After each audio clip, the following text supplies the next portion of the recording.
Well, good morning, everybody. Thank you for taking time to join our webinar, yet another webinar. But hopefully you will find this impactful.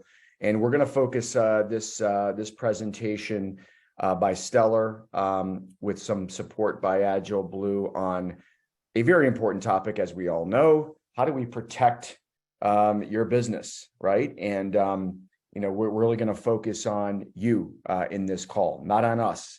Not why we think we're cool, but why we work really, really hard to protect our customers. So without further ado, Jim, why don't you introduce yourself and we'll get started. Great. Thanks very much, Tony, and welcome, everybody. Thank you for taking some time out of your day to hear what we have to say. I'm with Stellar Services based in the New York City area. I've been doing IT for a little over 30 years, and we have now done a couple of engagements with AgileBlue. And the offering that we have together is very powerful, and Tony and I are going to tell you about that today. Tony, do you want to introduce yourself? Yeah, quickly. My name is Tony Petricola. I'm co-founder and president of AgileBlue. We're headquartered in Cleveland, Ohio, and we are a SOC-as-a-Service XDR platform. So we can get rolling. Great, thanks, Tony. So quickly, I'm just going to run through. Many of you are very experienced with cybersecurity, and we respect that. So please, we're just going to walk through from our perspective, trying to message both to people that are familiar with the industry and the issues, and some people that are looking for a little bit more help. So quickly, we'll run through what we do as in the consulting or remediation space. That's largely on Stellar's part. We always work very closely with AgileBlue, though. And then I'm going to turn it over for the second part. For Tony's going to run through SOC-as-a-Service and its benefits, how it works, and run through a quick demo. All right. And then any questions anyone has, please feel free to throw them out. Feel free to use the chat. However, and if you're one of those folks that would rather connect with us later on, you can always send us an email. We'll get everything answered for you. Please, Jim, go ahead. Great. Thanks, Tony. So quickly, as we're working in a more interconnected world than ever, cybersecurity is becoming more and more important. And as we work with our customers, you can imagine that these organizations now are connected potentially with hundreds, thousands, tens of thousands of access points to the internet. And if you're connected, you're vulnerable. And what we're finding with our customers is, it used to be a relatively small number of connection points that you could secure with firewall settings, antivirus software, that sort of thing. It's becoming much more elegant in terms of both the threat landscape and the solutions that you deploy to protect against threats. Tony? So quickly, there's a lot of things to protect against. And as I mentioned, some of the organizations we work with, they have exposure points. They have upwards of 10x per employee number of connection points to the internet, especially if you're running a lot of IoT devices, or things that basically everything now is internet connected. In most organizations, we're dealing with 98% or more of the infrastructure. There are occasionally some isolated pieces of equipment that aren't on a network. They are considered a lower priority, but anything that's internet exposed, we want to make sure it's protected, and our customers do too. And if there's one thing I can add to this is, you look at some of the latest trends, and where they're disturbing, it's based on the share, like Jim just said, everything is connected to the internet, but it's a sharing of information. APIs, which overused term, totally understand it. Everybody connects all day long through APIs, data share, blah, blah, blah. I think it's 80% of traffic actually is flowing through APIs in one way or the other. API breaches have increased over 600%. Now, granted, it started with a smaller number, huge increases over the last year or so.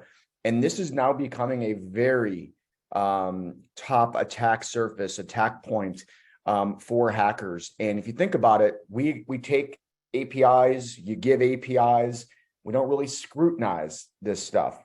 It's just something to start thinking through as the sharing of data, which is tremendous, needs to be under more scrutiny more than ever. Great, and loss can come in many ways. Most of our customers that we're working with, we're trying to do site hardening and other protective measures to make sure that they are not breached in any way. So far, any customer that we're working with proactively, we haven't experienced anything significant. But then we also have customers that call us out of the blue and say, we've been hacked. We've had a ransomware attack. We need you to come in and get us back online. And that sense of urgency, fear, frustration in their voice when they're on the phone trying to engage us, you never want to be there. It's very, very dangerous situation. And, they're all fearing the types of losses that you see on the screen. There's revenue, there's just activity, there's transactions that they aren't capturing. And then also, there's reputation potentially. If they have customers that can't get the service from you, they might look elsewhere. And so we don't want you to ever be in that situation. And, we can offer services to help in that regard. Absolutely. And one other thing I'm going to mention, and you see this in any business, what I'm about to say, focus on businesses that have a lot of inner dealings, a lot of inner workings, counterparties, but just the disruption of business, whether it leads to financial loss or business loss or reputation or employee harm, that's one thing. But when a business is down, obviously its entire reason for existence ceases, right? Whether that's 1 day, 2 days, 2 months, whatever it might be. Business disruption is such a problem. And I think folks are thinking more along the lines of business disruption than they are about straight financial. And that disruption has a factor. It touches everyone, every stakeholder with an organization. So, Jim, it's just a point that I wanted to kind of call out because I think that's something that's even more and more on the rise. There was a great article in the Wall Street Journal a couple of weeks ago. It said, hey, less companies are paying ransomware. Okay, thank you. But their business was completely disrupted. So forget about the ransomware. What happened to revenues, expenses, employees? I mean, customers, think about all that. Like the article was trying to paint a picture of, hey, we're paying less in ransomware. How about business disruptions going through the roof though? So, I think that's something that, needs to be always thought through. Great, thanks, Tony. And there's a lot of ways that you can experience damage through cyber attacks. Just in a rough priority order, we see our customers mainly traditionally focused on malware is the most important, what we try to get after early. But almost equally important are phishing attacks and trying to prevent DDoS attacks, ransomware. You want to make sure you're protected against those sorts of things. All of these things are active, and there are other threats too. So you want to be proactive if you're not already, and you want to have solutions in these areas. Absolutely. So quickly, some best practice. Traditionally, you get your firewall configured properly, and that's still as important as ever. That's usually the #1 priority when we work with our customers. Updating your security software is important. It's not just the security; it's patching all the systems. It can be your Linux and Windows servers, your network devices, all of that. You want to make sure it's up to date. And so a lot of our efforts for our customers are in patching and updating software. You definitely want to do things like strong and safe passwords, multi-factor authentication. Those are usually quick and easy. There's often an organizational change there and a socialization needs to occur, but those are relatively quick wins. I'm an old data guy. You got to have those data backups, and hopefully you want to store that data away from where it can be, it's a resident system. You want to get it offline so that if the system is hacked or goes down, the data is safe. You want to raise awareness. That's a combination of training, but also policies and procedures. Also some potentially testing. A lot of our customers now are doing the proactive testing of employees. Third party is very important, as Tony just mentioned. So systems these days, organizations these days are interacting with external systems more than ever. Those external systems need to be secure, and you can work with each of your vendors, each of your partners to make sure that they are. They need to come into compliance if they aren't already. We always recommend monitoring the privileged users. Just because you're an administrator doesn't mean you should have complete access, open access to everything. You need to segregate your administrators and make sure their roles are appropriately assigned. And then definitely policy procedure. We spend a lot of time helping customers develop this if they don't have it already. Jim, monitoring your privileged users, it's a great example just to show that everything should be monitored. Like, even the privileged users, it's great. And we know we got things, put together. We thought through how, who has access to what, but now are we monitoring not only who has access to what, who's trying to access what. And those are things from a monitoring perspective that happen very, infrequently, but when they do happen, there could be real ramifications to the business. Definitely. And then in the past, like Tony, you've probably been a super user with an organization or two. I have. And I used to have blanket access to everything, and that's just not appropriate anymore. There's absolutely nobody that needs access to everything. You need to segregate that properly, as Tony said. Absolutely. No, Jim, usually they give me the least amount of access because there's a lot of problems that can happen. So that's the difference between you and I, Jim. It's funny, Tony, we work with one customer on security side, and he's told me he has the God key, the physical, key that you turn in a door. And it opens every lock in the organization. And he doesn't know why he has it. And he's trying to turn it into someone. Yeah. And times they are changing. If I had that key, I would quickly try to find somebody to take the con from me, man. Take it. God keys are no longer appropriate. Yes, exactly. Sir. So the cyber remediation, this is where Stellar, really we focus. We both set you up to harden your site, but then we also monitor in cooperation with AgileBlue. And we get alerts that come through, automated alerts. And we make sure that we get after those and patch any vulnerabilities that AgileBlue or our other tools find. So we're on site, we're working with customers, we do things remote, we do whatever it needs to make sure that your information assets are protected. Compliance is something that's emerging more and more. It depends what space you're in and who you're working with, but these, if you aren't already compliant with these, one or more of these, you are going to be in the future, because to get to be able to work with other organizations, to get grants, to have your financial audit accepted, you're going to have to achieve these at some point in time. Not all of them. You're going to see them come incrementally one at a time. We are helping our customers achieve these. Some are very formal, where they have a timeline and a goal, a date that they have to achieve certification by. Others, we're working where the constructs of these compliance programs gives you a good framework to target.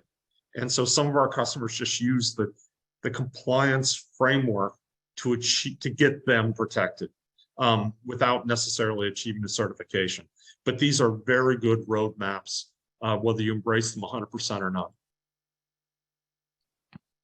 So quickly, the other things we do, we offer virtual CISO services and virtual CIO services. A lot of organizations these days, they don't necessarily have the need for somebody full-time or on-site. And so we're able to come in, especially with smaller customers, and plug holes where we provide some IT leadership where they don't have it already. We also put people on site, both physically, and then we also support remote access, depending on your needs. We set up managed detection and response, and that's where AgileBlue is such a powerful solution.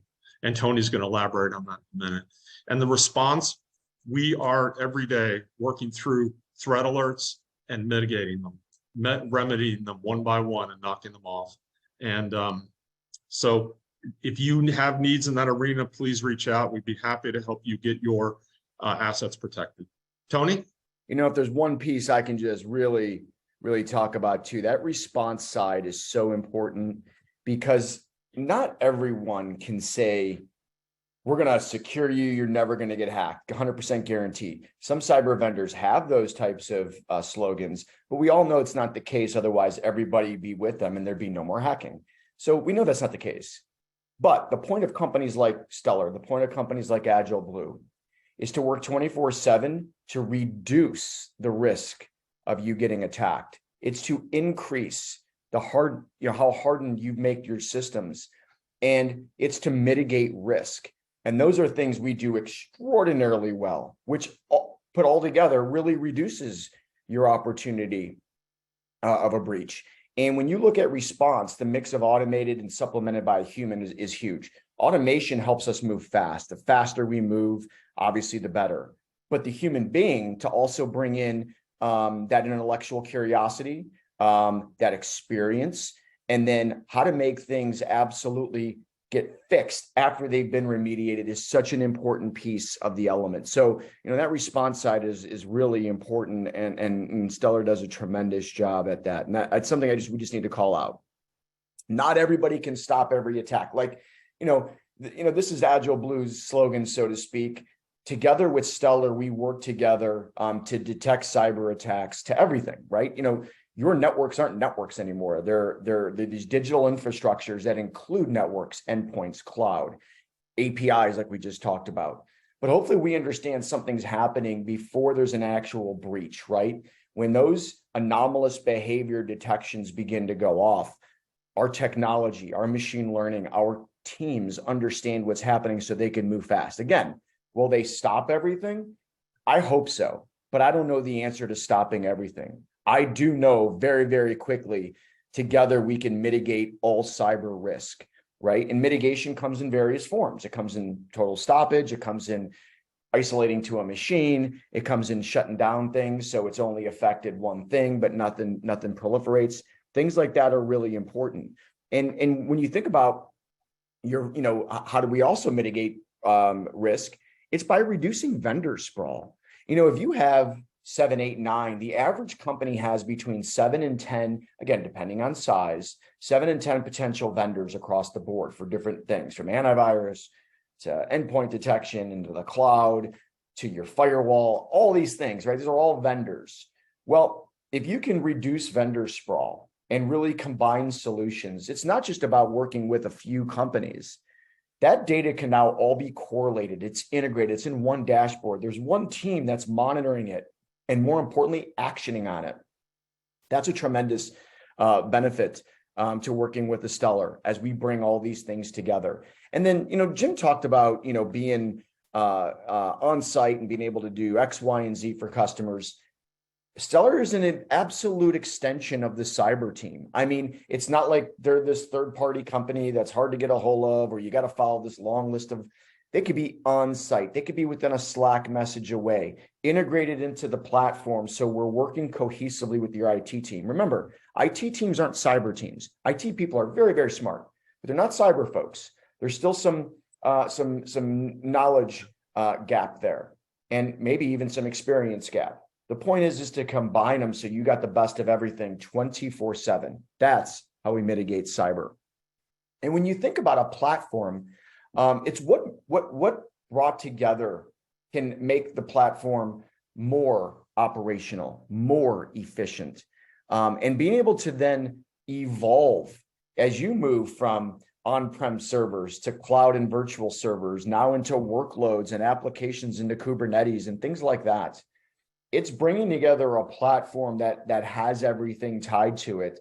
So again, the machine learning, the correlation of data, all of that data can be brought together to stitch together a story of where we might have problems together. So you think about the SIM, the endpoint detection, the XDR, the machine learning, all working together across the board, and then bringing in different tools so non-technical folks, your board, your C-level, maybe even folks within the IT team, can understand the risk through the ability to have quantitative analysis over it, understand what my risk looks like. We're going to show you some examples here in a second. But that visibility, that total understanding of what I have and what's at risk is so important to everything. And then Tony, finally, I'm sorry, Jim, please go ahead. Yeah, if I could jump in real quick, Please. You can see here that AgileBlue has a very versatile and capable toolkit. And we have some very, very smart technology people, but we also understand that your businesses, your strategic goals, your key performance indicators are very, very important. And so part of what we bring to the table as a team of the two companies is we align your business needs, your priorities with the toolkit. And we make sure that AgileBlue is optimally positioned and configured to make sure that your business is functioning well going forward. Your business has to be the primary concern. We understand that. Absolutely. And then the evolution, obviously, the one bullet point I'd call out is CSPM. As more and more people move to the cloud only has about 1.7 trillion configuration options and settings and things like that. CSPM understands The cloud security posture management understands misconfigurations, because generally I think it's over 60% of the time when there is a breach to the cloud, it's not like a brute force or credentials stolen. Those happen, but it's a misconfiguration that opens that back door that allows folks. It might even be the back door. It might be the front door. It might not be locked, right? But that's how they're finding their way in. So Agile and Stellar work together with our Cerulean platform, which we don't care what your business looks like. Everybody's business looks differently. Everybody's technology stack is different. Similarities, true, but very different. It's the ability to collect that data quickly. It's the ability to collect that data and have it processed by advanced, untagged, unsupervised machine learning and behavior analytics that most importantly understands what an anomalous behavior set looks like in both human beings and devices. You got to be monitoring both. And then to pick up what Jim talked about a few slides ago, the ability for humans to work with our technology to triage, understand the true positives, and immediately respond to these types of alerts, whether that's technology responding or humans responding. Put it all together in a platform that's there to protect you 24/7. And this is something we will dive a little bit deeper into, because I think risk scoring tools really accomplish three things. Number one, they give you visibility of everything you got, whether it's things you know or things you don't know, but you can see them and you can understand that we understand what they are. Number two, quantifiably understand where we have problems and what we need to move fast. Look, none of us, no company in the history of the world has unlimited resources, so you can't accomplish everything. But if you know where the priorities lie, what's going to give us your biggest bang for the buck, you can move on those faster. And that's what internal and external scoring will help us do. Plus, it helps us keep our non-technical board of directors, regulators, and then C-suite, who aren't techies like probably the majority of folks on this call. They understand A, B, C, D, F. I mean, I do. They understand numbers and what they mean. Are they in medium, low, or high risk? So that's what we want to try to help with our customers understand. And one of our integration points is with Security Scorecard. They're an awesome company. And what they do is they do continual external scanning of your networks, right? Kind of like a hacker would. And they're looking for ways that you could potentially be beat. And if you look at this statistic, I think it's fascinating. A company that are more resilient, that understand where their breach priorities are 7.7 times more likely to be breached. Okay, I think anyone can answer that, or probably have said that, true. But if you don't know what you have and you don't know where the infrastructure that is vulnerable is, how do you lower it? And that's the key: visibility to remediation to lowering your cyber risk. And that's exactly what this chart is trying to say. I'm going to skip a couple slides, and then we're going to dive into the demo here in a little bit as well, in a second as well, because people want to see. But let's talk about cloud. And when it comes to cloud security, what's really important about cloud deployments, they don't look like they used to look, right? You have more workloads. You have containers. I mean, look at the evolution of things like Kubernetes. That's a different way to monitor and understanding you have a new infrastructure to potentially protect. But across whatever cloud platform you might be, and we need to update this slide because we need to get Oracle Cloud in here, because we have seen more folks working within the Oracle Cloud as well. It's to get a true understanding of not necessarily little vulnerabilities and things like that, but usage patterns. Usage patterns are really important when it comes to the cloud, because as usage patterns change, or I guess stay the same, but then we see anomalies in those user patterns, that is when we know we have work to be done into the cloud. And by the way, the cloud is expansive. The cloud is huge. People are generally in hybrid clouds, right? So they're very different in the way that they're set up and the way that they need to be managed. There's so much work to cloud monitoring, much more cumbersome, much more difficult than just monitoring for networks. And remember, just because all these people got lots of money, Microsoft, Amazon, and Google, probably more money than we can even imagine, it's shared security. They care about securing their stuff.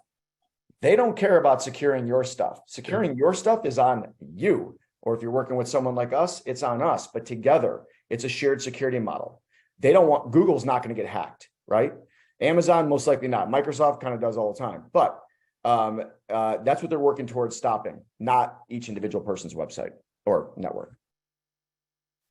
So let's pause for 2 seconds, see if there's any questions. Jim, if there's any final points you'd like to make, and then why don't we dive into the demo? Yeah, Tony, I'd love to hear what questions might have been sent in. Let's see here. Let's look at the chat thing here. Okay. So one question, Jim, maybe you can talk a little bit about this, is how your team effectively utilizes both technology and humans on the remediation side, and how fast those tend to move. Definitely. And it's a mix, like Tony said earlier, of automation and human response. And so we work with AgileBlue at our customer sites to configure the Security Operations Center and all of the XDR functionality and the alerts that come off of that. There are some things that are handled very well and proactively by the AgileBlue solution. There are other things that we know we need a human to be involved in. And so we go through and we look at the basically incident types and the alerts that can be associated with them, and what is better. With each customer, we have to have a conversation to determine, we propose what is automated, what is human, and when it's human, what do we handle, and what does the customer organization handle. And so we usually come to an agreement and we implement as is, and then we need to monitor that going forward. A lot of our customers are well-intended and very talented, but they're just pulled very thin. They don't have the internal resource. So what we often see is that they sign up for responsibilities early on that it turns out they just can't meet because they don't have the resource to commit to it. So we end up taking a little bit more responsibility from them, and that's fine. We want to provide that complete solution, and that's a combination of the AgileBlue technology and the other tools that we have in place. We normally, like Tony was saying, there's usually 6, 8, 10 other products in there that we're integrating with, and so it's a complex threat environment. It's a complex solution, but by proactively getting after it and designating responsibilities, it's all manageable. Absolutely. And just to pick up a point that Jim just made, look, I'm not an excuse guy, but when economies and the macroeconomic environment gets a little manic, and you might argue it's a little manic these days, the workload on our teams goes up, right? Goes up. Especially as we continue to digitize, it means it goes up by this much more. So, that puts even more pressure. That's why working with trusted partners helps, especially in manic economies. And hopefully we're not in a manic economy for much longer. Who knows? But we could be. And, working together helps us alleviate some of those issues.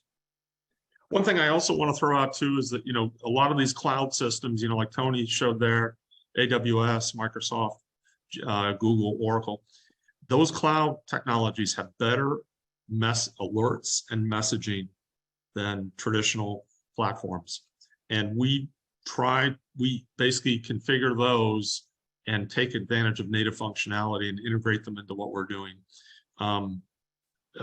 because it's very powerful what they've got, and we want to take advantage of basically what's already there. Absolutely. It's a great point, Jim. So we can answer some more questions here in a bit.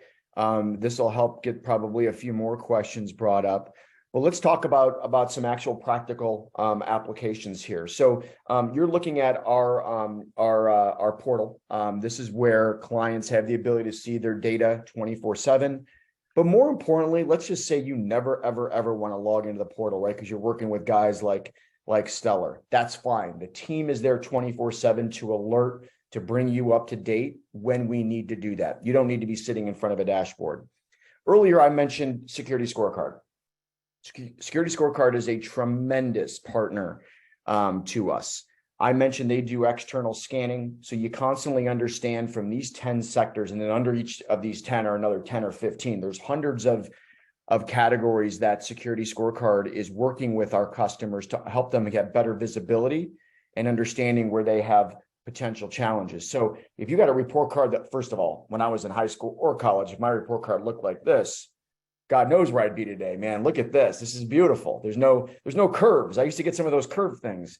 This is a beautiful report card though. But if you have a couple of issues on DNS health, if you have a couple issues on DNS health or network, and you don't know, security scorecard can be there to say, hey, you might want to look into these things. Something even more interesting, regulators, insurance companies are actually going to security scorecard, which go to security scorecard right now, type in your URL, you can see that, or your domain, you can see this, are literally going here before they work with you on a potential compliance review with your insurance company on either your renewal or policy. We're seeing insurance companies not renewing their customers. Put all that together, they're getting a better understanding of what you look like before you do. Security scorecard brings it all together. It's integrated into the platform. You will always understand what you look like to the outside world. Number two, internal, right? We talked about the external through security scorecard, which knows nothing about you. Internal, we know everything about you, right? We understand your network, your topography, your infrastructure, your endpoints, everything. So we're able to give you not only a really solid understanding of your risk score, we're able to show you where you compare in your industry to other averages. But the best part is taking into consideration the data we're seeing, not just, hey, we need to do all the best practices in the world, not practical. Not everyone can do that.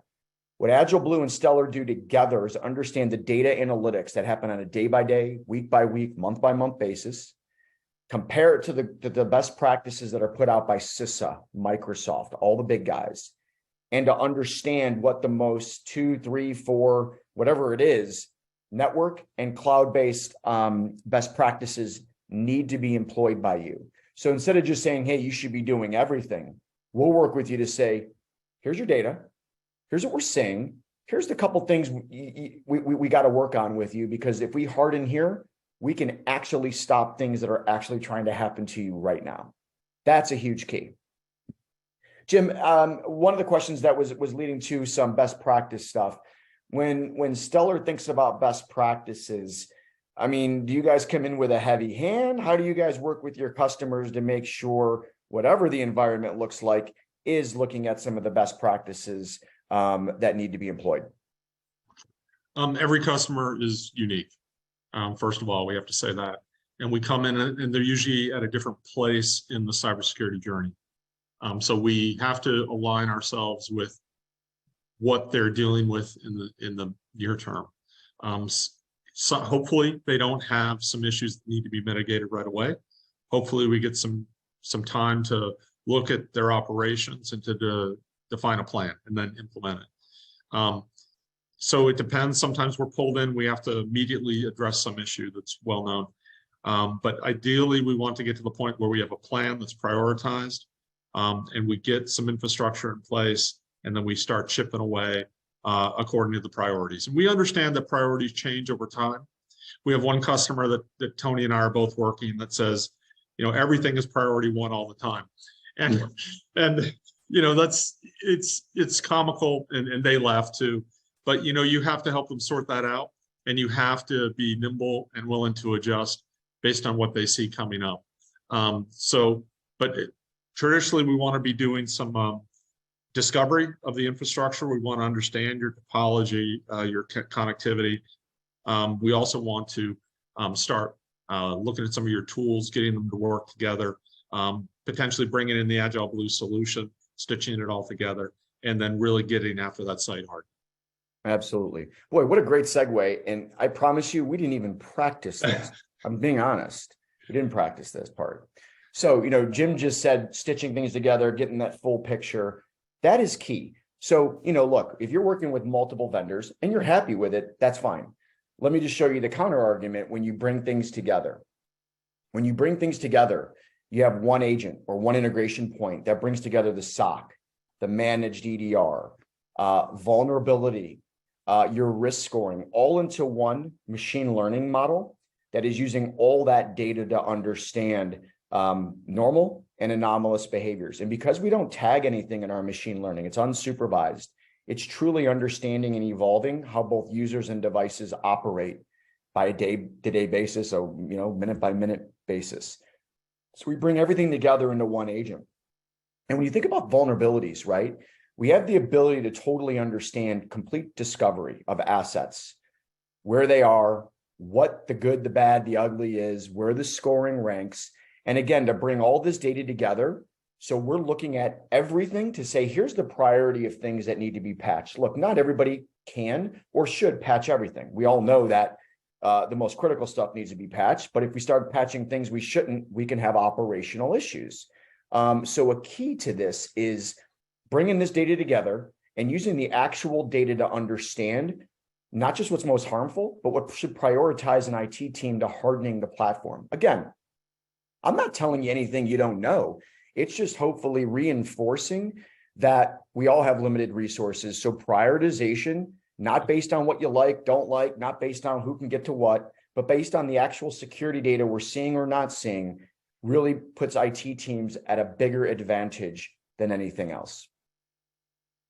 And when we correlate that data, what are we bringing together, right? We're bringing together all the data from servers, workstations, all your network devices, any cloud application, more like a SaaS-based cloud application, productivity suite, whether you're 365 or G Suite. If you're still on Exchange, that's going to be included as well.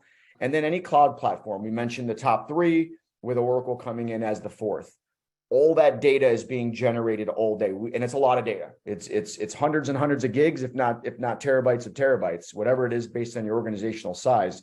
It doesn't matter. We're using advanced machine learning models to take that data together and quickly find anomalies. Here's 2 data points. Data point number 1, generally we give an SLA of about 30 minutes to identifying and escalating or remediating a task. In fiscal year 2022, which just ended, and we're 2/3 of our way through Q1 of 2023, but in all of last year, we moved under 9 minutes from detection to alert into response. So those are great times, and that's how we tend to mitigate your risk, is through moving as fast as we possibly can. Jim, I don't know if there's anything you want to add to that in terms of speed, but I'm going to talk about some machine learning stuff here in a second, but I don't know if there's anything you want to add real quick. Yeah, it's very good point, Tony. It's very important for us to understand too your business needs too. There's some information systems you have and business processes that need to be running 24/7, no excuses. So, Tony, as he pointed out, we can respond from the Security Operations Center, but we can also get after and make sure that those systems, we can do a deep dive in each one of them, make sure we understand the points of failure, potential points of failure, and make sure that we can proactively respond and get those up and running so that you don't lose business or opportunities. So we can go beyond just what the SOC can give us into really making sure that your business remains online. Absolutely. All right. Last thing we're going to dive into we'll spend a few minutes on machine learning, and we're going to say AI, and I use those ridiculous air quotes because that's such a great marketing term that just means pay me more money. But let's talk a little bit about that, and then we'll answer questions. Like I said, we'll get you guys back to your day. So when it comes to machine learning, when it comes to understanding how we're going to fire these things off, it comes down to understanding, obviously, machine learning models, and then what we're looking for, right? We don't sometimes know what we're looking for, but we can have basis for it. When you look at the basis of our machine learning, we want to align with the MITRE attack chain for those tactics, techniques, and procedures that hackers use. We want to align with NIST to understand all those controls and those frameworks to understand exactly, again, what we should be looking for. Also, it comes down to platforms, like on screen real quick. We talked a little bit about APIs. We talked a little bit about AWS. These are also just usage patterns of a specific platform, like Office 365, AWS, Google. We talked about them all today. Understanding how it's being utilized, how it's being accessed. These are the types of ways we want to understand and monitor. I mean, there's hundreds here. We have, I think, over 600 and some. I'm not going to go into them all because you'd hang up this phone very, very quickly. But just call out a couple others. Ransomware. Every ransomware family is brought into the platform. So we combine everything we see on a daily basis, and part of us includes anomaly, recorded future. So we have external threat intelligence that's baked into our platform with a 24/7 team that is not just waiting for alerts to pop up. We do proactive threat hunting, looking for generalized things, like, let's say Log4j, which affected everyone in the world. Or it could be something in your specific industry, whether it's government, education, healthcare, doesn't matter. There's a ransomware, there's something that's affecting each individual industry, right? And then let's not forget about human beings. I'm just going to scroll down a little bit. Yeah, right here is fine. Let's talk about humans, whether it's malicious behavior or probably more negligence. We do see malicious behavior, don't get me wrong, but it's really negligence and lack of training, because people are good, inherently good. I know some bad ones, but we're generally pretty good. But are they trying to access files, folders? Are they trying to move large amounts of data from networks or their desktops into Dropbox that aren't, corporately sanctioned or things like that? These are types of behaviors that could show either, again, negligence or malicious behavior, but could definitely put data or your business, or more importantly, your customers at risk. These need to be tracked as well. A while ago, Jim talked about monitoring privileged access accounts. Absolutely. But everything needs to be monitored. Files, who's trying to access them, what anomalous behavior looks like. These are things that we're able to bring to the table. So now you're putting a complete picture around not just corporate security, network security, cloud security, but also data security. And data security sometimes is handled a little bit different than those other types of applications. So as we get a little bit long here, I don't want to spend too much more time on this part, but let's stop for 1 second. Jim, let's see if you have anything you'd like to add, and then we do have a couple of questions that have come in, and we can get those answered. Yeah, and Tony, thanks. I'm all for let's try to get some people some answers. Yeah, absolutely. So, oh, it's in the QA. Sorry, I got 2 ways stuff's coming in. When you say 24/7, does that mean a person is always available? I mean, the answer to that question is they better be absolutely 100%. And Jim's going to speak more about this, but I just read the answer, so I'll give you 2 seconds. In the way you want to be connected to. Is it email, call? Is it online chat that you see is always available? Is it a Slack channel? Is it text message? Whatever you want as a customer, we're going to create a communications plan through the playbook that says this is how we communicate with you. Jim? Very much. Thanks, Tony. And yeah, with every customer, we define a response plan, and we go through and we discuss the types of threats and the attacks that could occur, and the priority and the severity, and what you need protected and what sort of time frame. So that's something we know every organization is different. We need to sit down and get your priorities. Yes, we do have 24/7, 365 coverage at the SOC. That's a given. Every customer of AgileBlue and Stellar, that's available. And that's in the base product. But beyond that, we're standing by to respond in whatever time frame you need. Most of the time that's remote. Sometimes it's on site. We want to hear what your needs are and then develop a plan to meet your needs.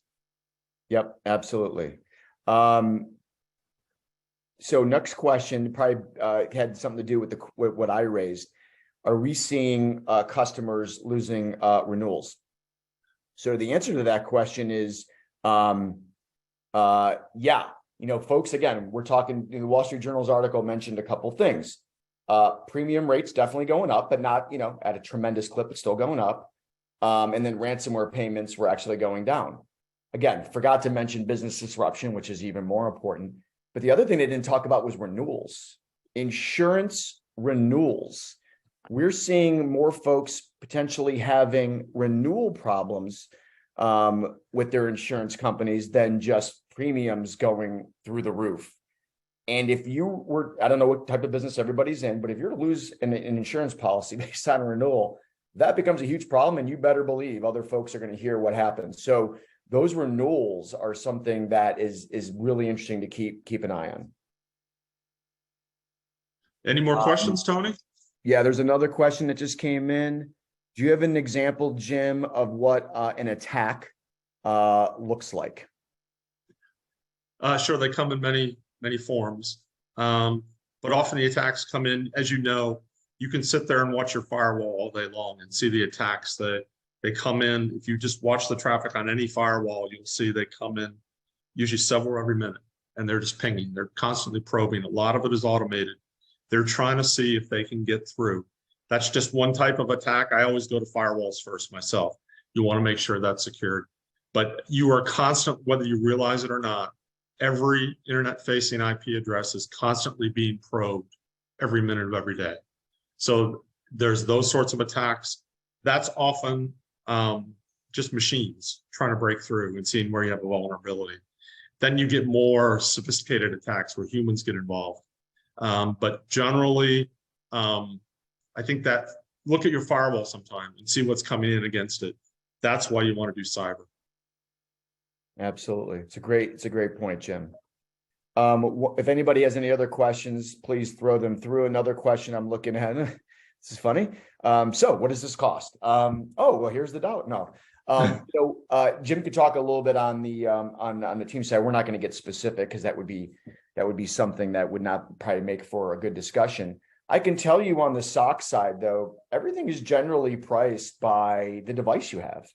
It's not based by users or log ingestion. Look, a lot of companies, especially the publicly traded ones, neither Stellar or AgileBlue is publicly traded. We're private, thank goodness. But a lot of the publicly traded ones have variable models to their pricing, meaning it's log ingestion. You kind of don't know what your monthly is going to look like, right? And it could change, and it can change the upside. We do a lot of work with Amazon ourselves, AWS, where our platform's hosted. And sometimes, man, even though we think we have that thing figured out, we get surprises even 5, 8 years later, whatever it's been. So we tend to price in a fixed cost to the device. And the reason we do that is so our customer knows what their expense is going to be, is never surprised. And believe it or not, I don't know who's on the phone, probably more tech folks, that fixed price does make CFOs feel a little bit better at night. And to build on what Tony said, we're both relatively small companies. So that means we're nimble. We feel like we're cost competitive, and we win a lot of deals on cost. But then when we get in there, the customers realize they're getting a really top-notch solution too. So I think you're going to find that we're cost competitive with anybody. We don't have a lot of bureaucracy. We don't have bloatware. We are nimble. The roadmap for AgileBlue is published. It's forward thinking. It reflects customer input. Same with us. We react to what our customers need at Stellar. We don't come in with a fixed package and a fixed price tag. We want to give you what you need. And that can be a little, that can be a lot, or something in between. Great questions, everyone. Appreciate you sharing those with us. If there's any others, feel free to drop them in the chat or the QA. We'll give you guys a few seconds. And if not, Jim, any final words you'd like to leave us with? I just say that I think a lot of organizations, I'm seeing more and more that organizations are starting to become proactive about cybersecurity, which is fantastic. And that's where we all need to be. And some of the products that we use are very forward thinking and very adaptive, and AgileBlue more than ever, more than any of them. There are evolving threats over time. We, both Stellar and AgileBlue, are evolving to meet those threats, and we think we're doing a pretty darn good job. I agree. You guys are doing a great job. The last thing I would leave everyone with is, look, we'd love to work with you. If not, you're working with other vendors. That's great too, is the fact that you're working. The last thing I would just say is press your vendors on working to correlate your data. Rarely is something extraordinarily harmful to your business is just lurking on a laptop or just lurking on a server. It's the correlation of cloud, network, endpoints, APIs, critical business applications that you use. And that's the key, that true visibility, that true picture of everything you guys have that is critical to your business should be monitored and have the ability to be responded to very, very quickly. I might throw out too that Please. You'll find that our team, we're technology experts, but we also speak business. We understand that you really just need a solution that supports your business needs. So we're not something that you're just going to buy, install, and then ignore. we're going to try to align with what you need. We are going to align with what you need as best we can, and then keep adjusting that alignment going forward as things change, as you add new systems, as you add new partners, and you start using their third-party APIs. We want to make sure all of that is being addressed and addressed proactively. So you're going to find that we're a true partner in your success. Absolutely. All right. So Jim, how do people find you at Stellar? Oh, right here. I could have just answered my own question, but that's it. You found it. Good job, Tony. Yeah. Any questions? Please talk to Jim at Stellar, jhall@stellarservices.com. Everyone, thanks for your time. The team will be sending this recording around with the deck. We'll get this out over probably the next day or so. So you'll have that. And again, any questions, just let Jim know. Thanks, everyone. We appreciate your time. You got 10 minutes back to your day. Go answer those emails. Take care. Thank you, everyone.